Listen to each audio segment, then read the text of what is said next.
বিষয় হচ্ছে মীন রাশি।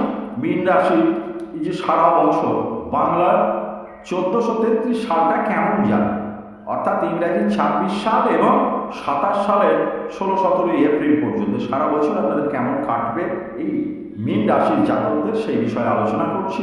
আপনাদের রোগ ভোগ, অশান্তি, আয় ইনকাম, ব্যয়, সন্তান, তাদের বৃদ্ধা, এইসব বিষয় নিয়ে আমি আলোচনা করছি। পারিবারিক দিকগুলো নিয়ে আলোচনা করছি। আপনাদের এইখানে একটা কথা বলে রেখে দিই, আপনাদের বাড়িতে বাচ্চারা মাধ্যমিক উচ্চ মাধ্যমিক পরীক্ষা দিয়েছে, কে কোন লাইনে গেলে ভালো হবে, কোন বিষয়ে দেবেন, যদি কোনো বিষয়ে আলোচনা করার প্রয়োজন মনে করেন, আমাকে সোম শুক্র সন্ধ্যা 7টা থেকে 11টার মধ্যে সরাসরি ফোন করুন। আমি ফোন ধরি, কথা বলি। এর জন্য আপনাদের কোনো রকম চার্জ দিতে হবে না, সম্পূর্ণ বিনামূল্যে এটা আমার অনলাইন পরিষেবা।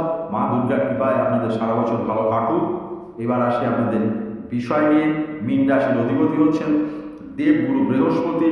স্পষ্ট বক্তা হলেও শত্রু ভয় বিচলিত করবে। আর্থিক চাপান্তর থাকলেও আপনার কিন্তু এবছরে সঞ্চয় হবে। পারিবারিক সমস্যায় কিছু ভুগতে হবে। ধর্মে বাধা, তবে কর্মে উন্নতি আছে। আর সব থেকে বড় ব্যাপার যেটা হচ্ছে আপনার অ্যাবডোমেনে অর্থাৎ পেটে বিভিন্ন রকম হজমের সমস্যা দেখা দেবে, একটু পেটের গণ্ডগোলের সম্ভাবনা আছে। এছাড়া বড় ধরনের কোনো রোগ বাগের সম্ভাবনা নেই, তাই খাদ্যের দিকে একটু নজর দিতে হবে। সকলে ভালো থাকুন। দেখতে দেখতে বছরটা ভালোভাবেই কেটে যাবে। আমি মা দুর্গার কাছে এই আশীর্বাদই করি বা এই প্রার্থনাই করি। আপনারা সকলে ভালো থাকুন। নমস্কার।